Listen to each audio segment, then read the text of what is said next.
পাপৰ যত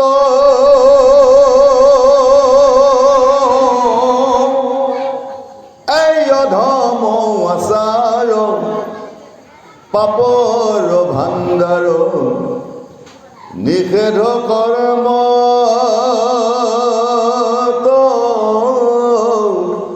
ৰত অৰাম যিটো পথ ধৰি আৰাধিলে হৰি ভক্তি সমেদেন্দ্ৰ জ্ঞান আউৰ সংশয় চেদি বেলাগয় কহিও তাৰণী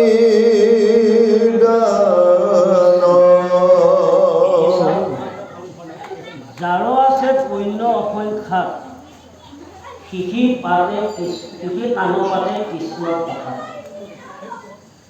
আমি এই যে নামঘৰত যে আমি বহি ভগৱন্তৰ বাক্যবোৰ অন্নপথেৰে আমি প্ৰৱেশ কৰাইছোঁ, ইয়াৰ পূৰ্বৰ আমাৰ লিখন বা পূৰ্বৰ আমাৰ ফল, পূৰ্ব ভাগ্যফলৰ কাৰণেহে আমি আজি ইমানখিনি সময় নীৰৱে বহি ঈশ্বৰৰ নামত আমি মতি দিছোঁ। এইটো পূৰ্ব ফল।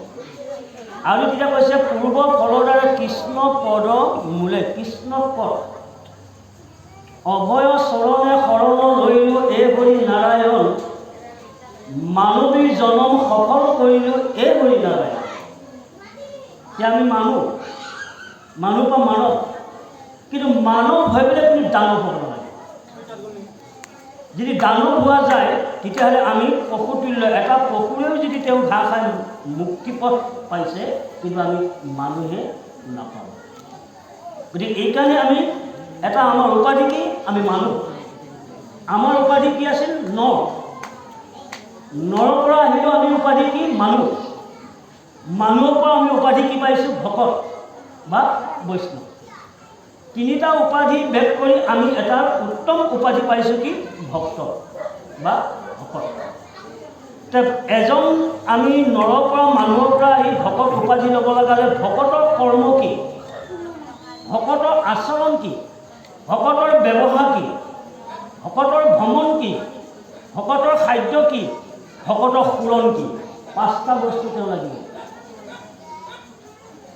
ফুলৰ শয্যা ত্যাগ কৰি অনন্ত শয্যা শয়ন কৰিব লাগিব। মানে দুগম পথ ত্যাগ কৰি সুগম পথ আগমন কৰিব লাগিব। আৰু তেতিয়া কৈছে স্বামীক এৰি নিৰামিষ খাব লাগিব। আৰু অহংকাৰ এৰি সাধু ভাষা হ'ব লাগিব।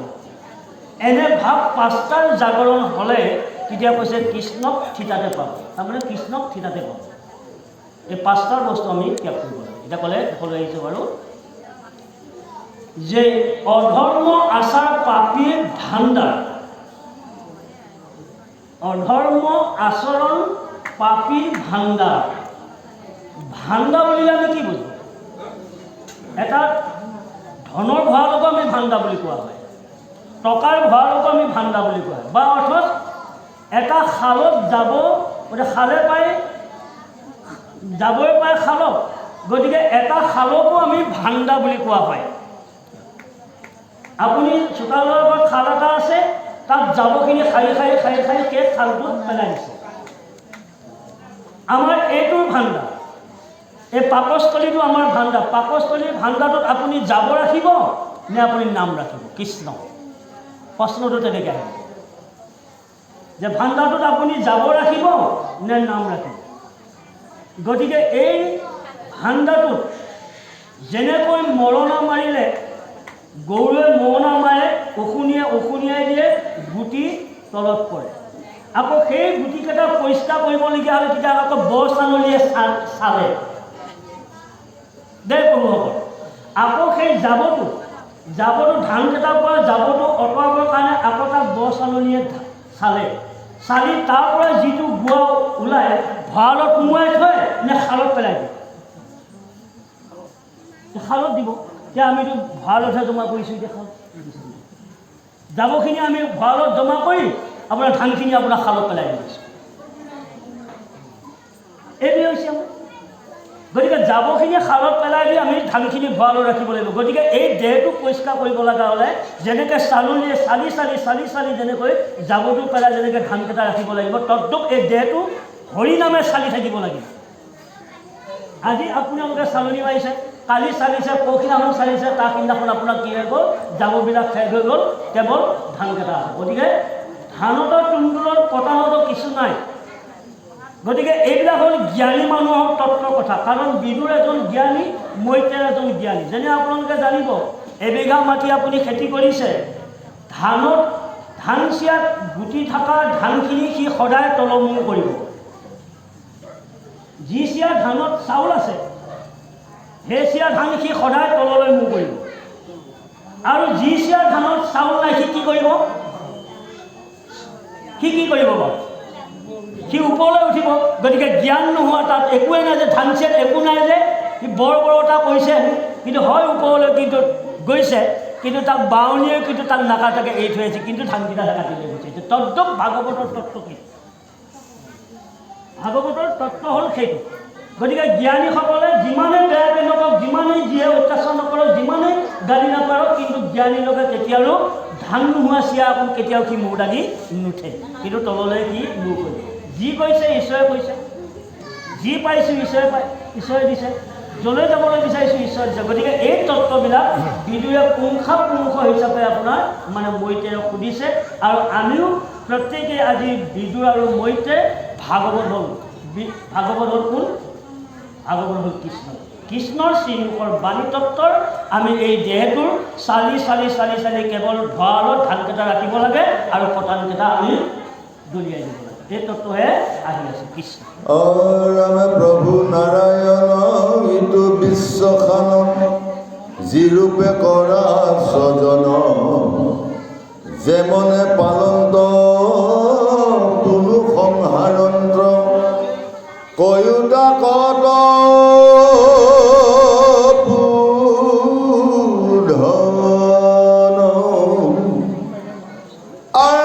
মৎস্যয়াদি কৰি নানা তনু ধৰি লোকৰ সন্দেহ তাপ যিটো কৰ্মচয় কৰা কৃপাময় তাক মুতক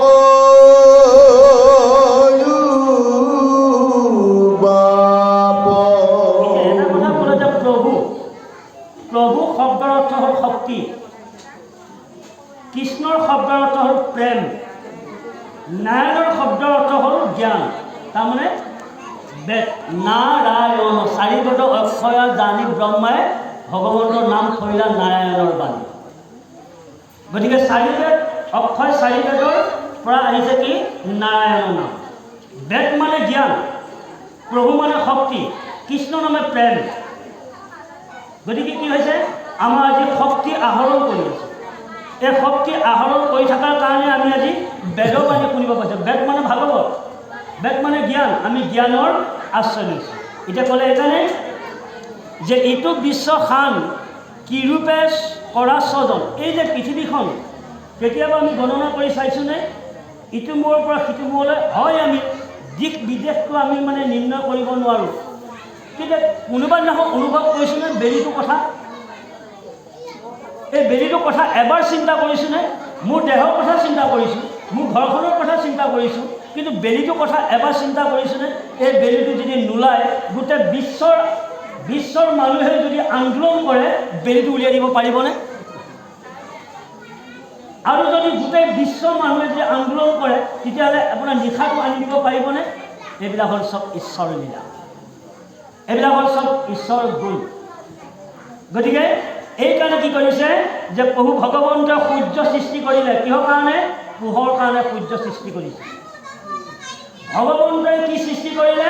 যে এই জীৱসমূহ, এই চাৰিমুঠি জীৱসমূহ খেতি কৰি খাবৰ কাৰণে প্ৰভু ভগৱন্তই বৰুণ দেৱতাক দায়িত্ব দিলে, তুমি সিদিনে সময়ে তুমি বৰষুণ দিবা। এজন ডাঙৰ দেৱতাক দায়িত্ব দি দিলে। আৰু তেতিয়া কি কৰিলে? যে জীৱসমূহে শান্তি সুখেৰে বাস কৰিবৰ কাৰণে এজন আকৌ ডাঙৰ দেৱতা সৃষ্টি কৰিলে। কাক? যিটো সৃষ্টি কৰিলে বায়ু।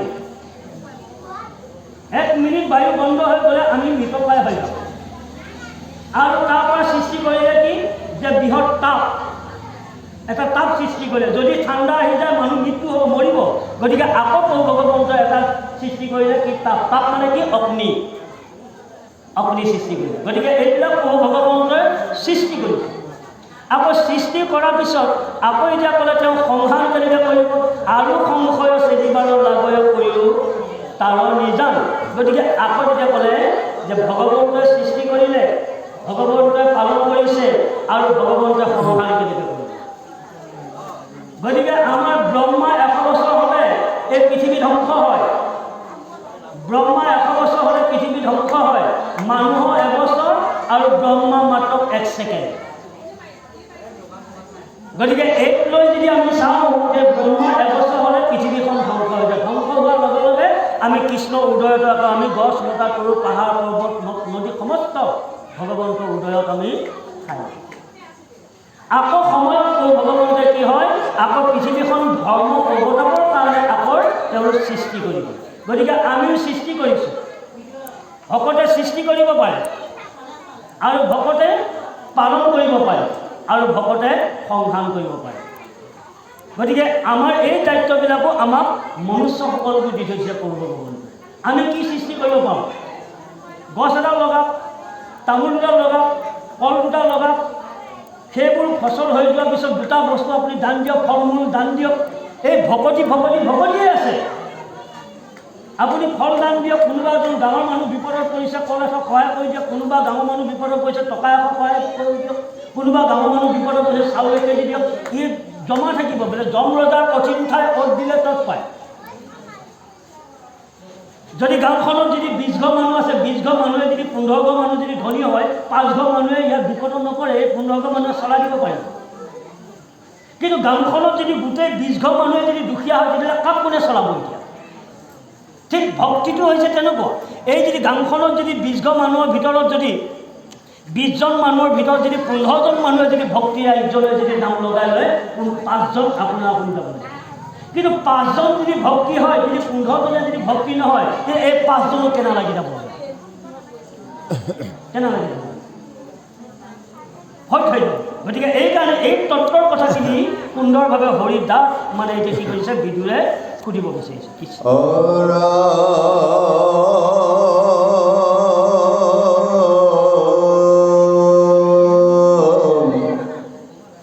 কৃষ্ণ কথামিত পায়ামূৰ চিত্ৰ টিপিটি বাহিৰ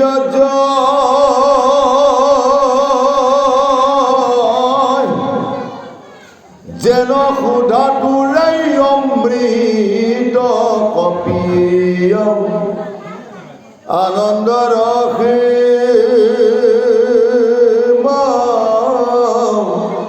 নাই যিটো তত্ত্বগণে প্ৰভু নাৰায়ণে ব্ৰহ্মাণ্ড কৰা নিৰ্মাণ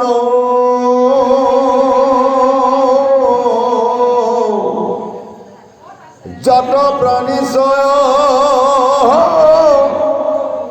নিবাস কৰয় প্ৰত্যক্ষ দেখি প্ৰমাণ।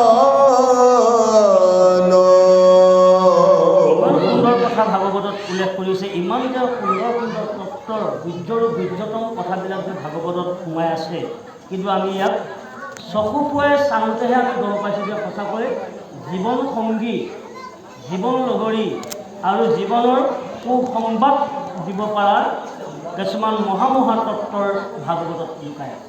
এতিয়া ক'লে চাওঁ যে কৃষ্ণ কথা মৃত, যে কৃষ্ণৰ কথা অমৃত।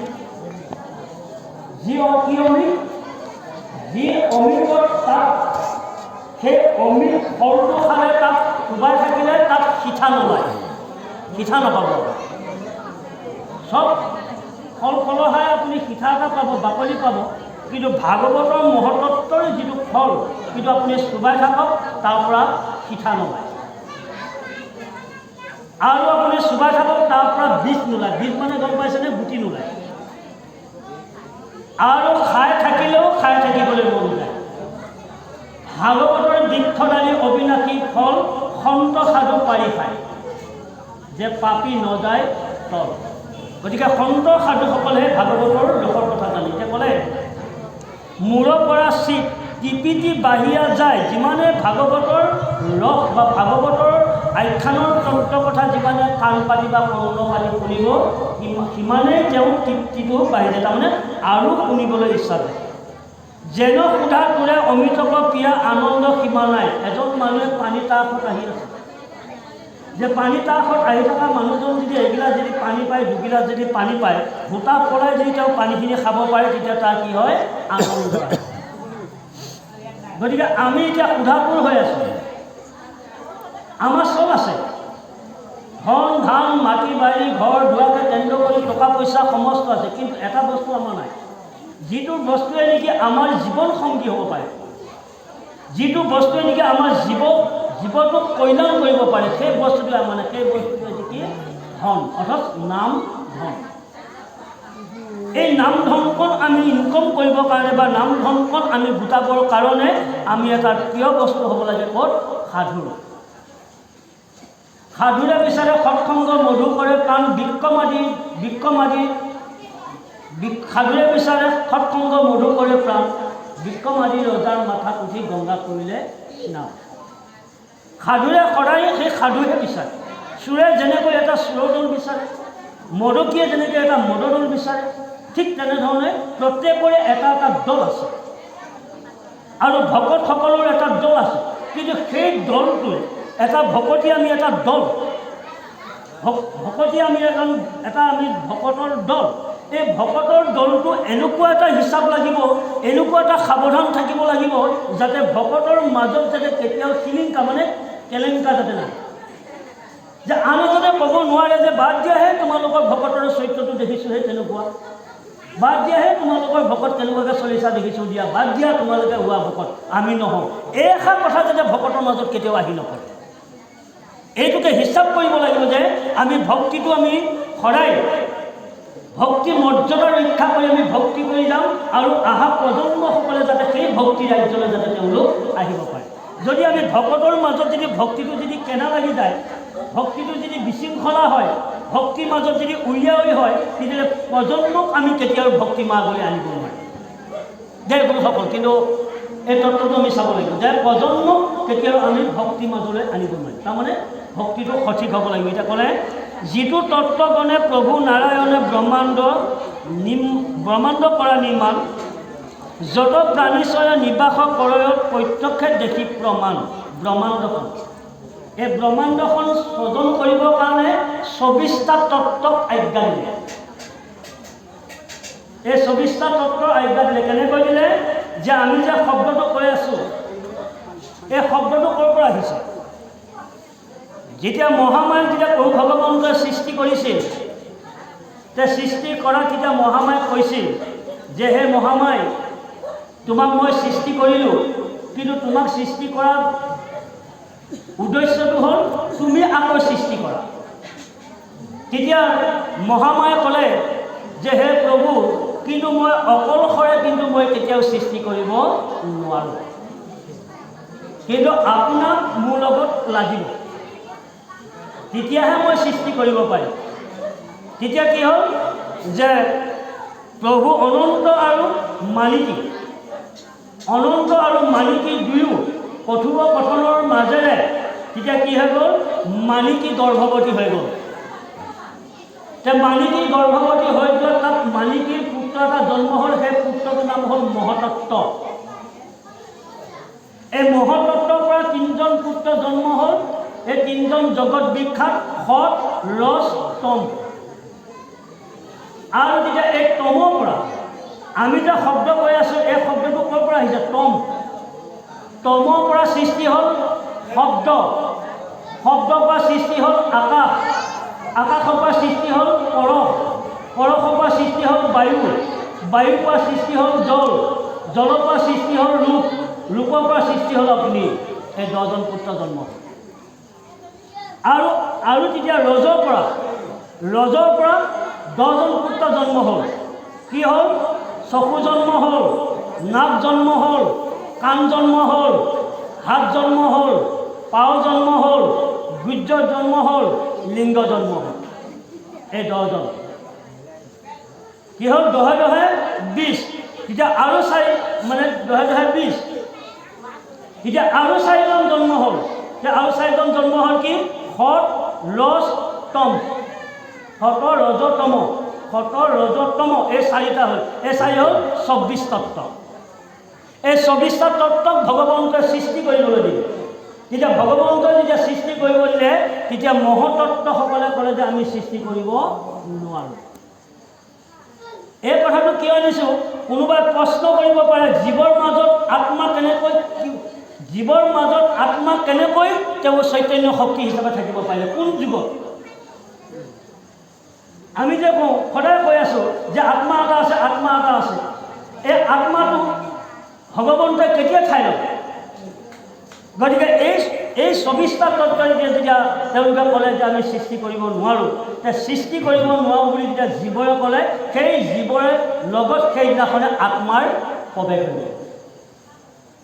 আত্মাৰ প্ৰৱেশ হৈ কিনে কি হ'ল? সৃষ্টি বনানীটোৰ আহিল। এতিয়া আপোনালোকে এটা কথা মন কৰক, ভাগৱত কোনে শুনিব আহিছে? এটা যদি আমি আলোচনা, প্ৰশ্ন বুলি নহয়, আলোচনা, ভাগৱত কোনে শুনিব আহিছে? আমি মানুহে শুনিব আহিছোঁ। সাধাৰণতে আমি ক'ব লগা হ'লে মানুহে শুনিবলৈ আহিছোঁ। কিন্তু যদি আমি তাত গুজ্জ তত্ত্বক যদি আমি বিচাৰি যাওঁ, তেতিয়াহ'লে ভাগৱত কোনে শুনিব আহিছে? ভগৱন্তৰ কথা ভগৱন্তই শুনিব আহিছে। কাৰণ আত্মাত ঈশ্বৰ আছে বুলি আমি কৈছোঁ নহয়।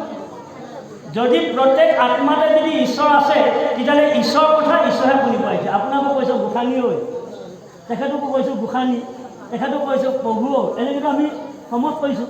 আত্মাটো ঈশ্বৰ থকাৰ কাৰণে গোসানী, আত্মাটো ঈশ্বৰ হিচাপে থকাৰ কাৰণে প্ৰভু। গতিকে ভগৱন্তৰ কথা ভগৱন্তই শুনিবলৈ আহিছে। এতিয়া ভগৱন্তৰ কথা ভগৱন্তই শুনিবলৈ আহোঁতে সাৱধান, কাৰণ আমি এটা জেগাৰ পৰা আহিছোঁ। সেই জেগাটো কি? আমি কামদামৰ পৰা আহিছোঁ। এতিয়া কামদামত থাকি আমি শান্তি পোৱা নাই। কথাটো গম পাইছে? যে আমি কামদামত থাকি শান্তি পোৱা নাই। গতিকে কামদাম ত্যাগ কৰি আমি নামদামলৈ আহিছোঁ। এখন হ'ল নামদাম, ঘৰখন হ'ল কামদাম। ভাগৱত বা ভকত য'ত থাকে তাত হৈছে নামদাম। গতিকে নাম শুনি আমি কামদামলৈ যাব লাগিব। যদি কামদামত নামৰ দামত আহি যদি নাম লৈ যদি কামদামত যদি নাম প্ৰচাৰ কৰা হয়, তেতিয়াহ'লে সেইখন কামদাম নহয়, তেতিয়া এখন নামদাম হৈ যায়। তেতিয়া নামদাম হয়। যাৰ গৃহত নামৰ গান বনাই ল'ব পাৰিব, তেতিয়াহ'লে সেইখন গৃহতে বৈকুণ্ঠ কৰি বুলি প্ৰকাশ কৰি দিছে।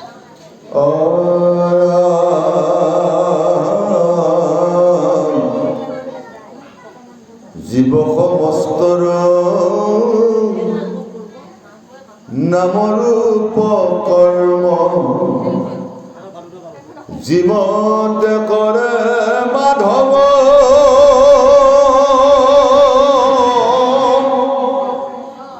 এসব প্ৰশ্নৰ দিও উত্তৰ,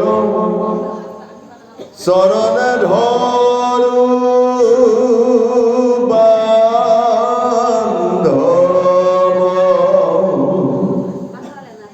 যদি বোলা তুমি ভাৰত পন্থে, শুনি যাই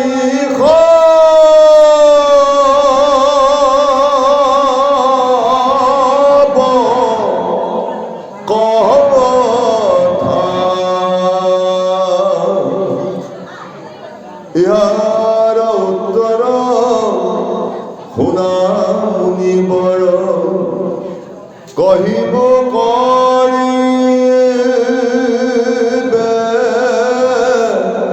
বস্থা। এতিয়া জীৱ বুলি ক'লে আমি সৰ্বসাধাৰণতে 4টা জীৱ আমি বুজি পাওঁ। এই জীৱ সমস্তৰ নাম ৰূপ কৰ্ম। জীৱৰ এটাৰে, জীৱ বুলি ক'লে এটাৰে, কিন্তু তাৰ যিটো বৰণ বা যিটো আকৃতিটোৰ ওপৰত মানে সেই জীৱটোক এটা নাম দিয়া যায়। যে এটা ছাগলী আকৃতি হ'লে জীৱটোক ছাগলী বুলি কোৱা হয়, এটা গৰু আকৃতি ল'লে আপোনাৰ কিন্তু গৰুটোক গৰু বুলি কোৱা হয়, কিন্তু জীৱ এটাই, কিন্তু আকৃতিটো বেলেগ।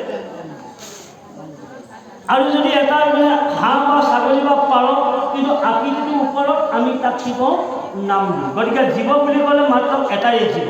এতিয়া এইকাৰণে ক'লে যে জীৱতে কৰে মাত ভৱ, এসব প্ৰশ্ন দিৰোক উত্তৰ চৰণে ধৰো বান্ধৱ। এই জীৱবিলাকৰ ব্যৱস্থাটো মোক আপুনি উত্তৰ দিয়ক, মই আপোনাৰ চৰণত ধৰিছোঁ। তে চৰণত কিয় ধৰিব? আমি ইজনে সিজনক সেৱা কৰোঁ, বোলে মুখলৈ চাওঁতে লাগিল বেথা, কিয় মাটি খালি কুভন্ত কথা। কিন্তু এতিয়া এই বিদুৰে কিন্তু মৈত্ৰেয় চৰণত ধৰিছে। কিন্তু আমি সেৱা কৰিব লগা হ'লে ইজনে সিজনৰ মুখৰ ফালে চাই আমি সেৱা কৰোঁ। মুখত কি আছে? মুখত হোতাখন আছে, আমি সদায় হোতাখনক সেৱা কৰি আছোঁ। চৰণত কোন আছে? চৰণত বিষ্ণু আছে। কথাটো গম পাইছে বন্ধুসকল? গতিকে চৰণত বিষ্ণু আছে। গতিকে আমি এইকাৰণে আমি চৰণত সেৱা কৰিব লাগে। চৰণ ডাঙৰ হওক সৰু হওক বুলি প্ৰশ্ন নাই, কিন্তু চৰণত যেতিয়া বিষ্ণু আছে আমি ঈশ্বৰক বিষ্ণুকে সেৱা কৰিব লাগে, কিন্তু হোতাখনক বা মায়াক আমি কেতিয়াও সেৱা কৰিব নাই। সেইকাৰণে কৈছে চকুত সূৰ্য, মুখত হোতাখন, জিভাত বৰুণ দেৱতা, কণ্ঠত সৰস্বতী, কৈছে আপোনাৰ বক্ষত ৰুদ্ৰ, পেটত পলাশ, নাভিত ব্ৰহ্মা, লিংগত প্ৰজাপতি, গুজ্জত চিত্ৰগুপ্ত, কৈছে তেতিয়া আপোনাৰ পদতলে বসুমতী, পদত কৃষ্ণ। গতিকে আমি পদত সেৱা কৰিব লাগে, আমি কিন্তু মুখৰ ফালে চাইহে আমি সেৱা কৰোঁ। মায়াক সেৱা কৰি আছোঁ। গতিকে আজি ভাগৱতে আমাক ক'লে যে মায়াক কেতিয়াও সেৱা কৰিব নালাগে, চৰণত বিষ্ণুক সেৱা কৰিব লাগে।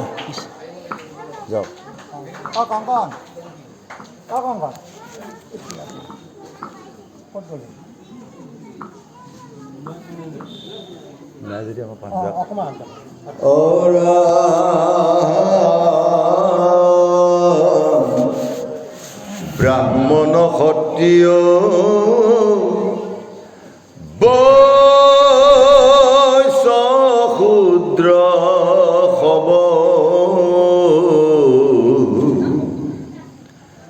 এই খবৰত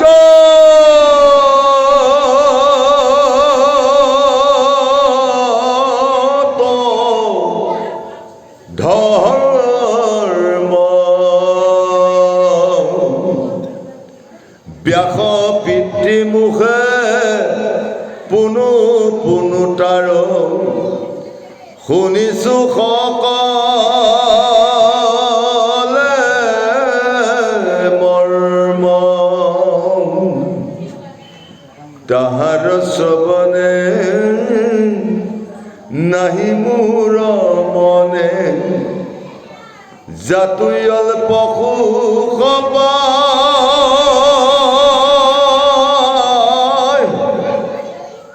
নাৰদ আদি ঋষি পৰ মহৰ্ষি, জাকত জোখতে গাই।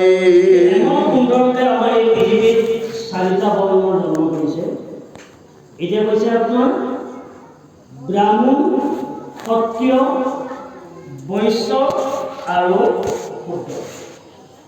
এতিয়া এই ব্ৰাহ্মণসকলক কিয় জন্ম দিয়ে? ব্ৰাহ্মণসকলক জন্ম দিয়া এটাই উদ্দেশ্য, তেওঁলোকক যজ্ঞৰ হত্যা কৰা। আৰু ব্ৰাহ্মণসকলে বেদৰ অধিকাৰী। বেদ চাই প্ৰভু ভগৱন্তক কেনেকৈ ভজনা কৰিব লাগে তাৰ নিৰ্ণয়খন ব্ৰাহ্মণৰ পৰা পোৱা যায়। আৰু সেই ব্ৰাহ্মণে কি কৰে? পূজা পাতল কৰে। কিন্তু সেই ব্ৰাহ্মণক পূজা পাতল কৰিবলৈ দিয়াৰ যিটো মানে যোগাৰ ধৰে বা তেওঁলোকক সহায় কৰে, সহায় কৰিবলৈ আৰু এটা মানে তত্ত্ব তাত সৃষ্টি কৰিলে কি সত্য বামুণসকলক পূজা কৰিবলৈ পাত কাটি দিছে, কোনোবাই ফল মূল আনি দিছে, কোনোবাই বজাৰ ঘাট কৰি দিছে, বাছ ঈশ্বৰৰ নামত তেওঁ পূজা কৰিছে। সত্ৰীয়সকলক সহায় কৰিবৰ কাৰণে আৰু এটা বৰ্ণ তাক সৃষ্টি কৰিলে, সেই বৰ্ণটো হৈছে বৈশ্য। বৈশ্য মানে বেপাৰী। কাৰণ আজি আমি মনাটো লৈ গৈছোঁ শনিবাৰ বজাৰলৈ, বেপাৰীসকলে বিভিন্ন মাল আনিব, আমি পচন্দৰে আমি সেই মালবোৰ আমি বজাৰৰ পৰা কিনি লৈ আহিম। তদ্ৰূপ এই সত্ৰীয়সকলক সহায় কৰিবৰ কাৰণে বেপাৰীসকল আছে, তেওঁলোক বিভিন্ন জেগাৰ পৰা ফল মূলবিলাক গোটাই আনি এক জেগাত থৈ মানে তেওঁলোকে সেই ফল মূল বিক্ৰী কৰিছে, বিক্ৰী কৰা ফল মূলে পূজা হৈছে, ইয়াক কৈছে বৈশ্য। কিন্তু বৈশ্যক সহায় কৰিবৰ কাৰণে এটা আছে কোন ক্ষুদ্ৰ। যে ক্ষুদ্ৰবিলাকে কি কৰিছে, যে ক্ষুদ্ৰবিলাকে যে ভকত আহিলে বহি ধৰিবলৈ দিব, বহিবলৈ দিব, সেৱা ধৰিব, কিবা খাব পাৰিছেনে নোৱাৰিছেনে বা কিবা লাগেনে নালাগে, এইবোৰ ক্ষুদ্ৰসকলে আপোনাৰ কি কৰিব বিচাৰে। সেইকাৰণে কৈছে ব্ৰাহ্মণ ক্ষেত্ৰীয় ক্ষুদ্ৰ বৈশ্য ব্ৰহ্ম জানন্তী ব্ৰাহ্মণ, যিয়ে ব্ৰহ্মক উপাসনা কৰিব পাৰিছে, যিয়ে ব্ৰহ্ম হৃদয়ত ৰাখি নেদেখা প্ৰভু বা নেদেখা ব্ৰহ্মক যোগমাৰ্গৰ বলৰ দ্বাৰাই হৃদয় স্থাপিত কৰি গৃহস্থৰ মনৰ কামনা পূৰ্ণ কৰিব পৰাজনকে কৈছে ব্ৰাহ্মণ। আৰু যদি তেওঁ ব্ৰহ্ম জ্ঞানৰ দ্বাৰাই যদি তেওঁ পূজা পাতল কৰিব যজ্ঞ কৰি গৃহস্থৰ মনো বাঞ্ছা পূৰণ কৰিব নোৱাৰে, তেতিয়াহ'লে সি কেতিয়াও ব্ৰাহ্মণ হ'ব নোৱাৰে। ব্যাসৰ এতিয়া কৈছে ব্যাসৰ পিতৃমুখে পুনঃ তাৰ শুনিছোঁ সকলে মৰ্ম। ব্যাস হ'ল এজন অধ্যাপক, য'ত 4 বেদ 14 শাস্ত্ৰ 17খন পুৰাণ তেওঁ ৰচনা কৰা এজন মহা অধ্যাপক। সেই ব্যাসৰ পুত্ৰ আছিল কোন শুক। কিন্তু ব্যাসে ভাবিলে মই এজন মহাপণ্ডিত, মই এজন মহান বিদগ্ধ পণ্ডিত, গতিকে মই যদি বিদগ্ধ পণ্ডিত হৈ যদি মোৰ এটা সন্তান বহু বছৰ কামনা কৰি মই এটা সন্তান মই লাভ কৰিব পাৰিছোঁ, সেই সন্তানটোক যদি মই ভকত কৰিব নোৱাৰোঁ, তেতিয়াহ'লে মোৰ সৰ্বস্ব শেষ হৈ যায়, সৰ্বস্ব শেষ হয়। কাৰণ এই ভাবি শুকক যে বোপা তেতিয়া কৈছে বোপা যে মই অধ্যাপক হৈ এজন মই মানে ভাগৱতৰ বা পুথি লিখাৰ এজন মই লিখক হৈ যদি তোমাক যদি মই এই ভাগৱতৰ তত্ত্ব পুৰাণৰ তত্ত্ব যদি মই তোমাক দিব নোৱাৰোঁ, তেতিয়াহ'লে মোৰ বদনাম হ'ব আৰু মোৰ জীৱন হোৱা অৰ্থ হ'ব।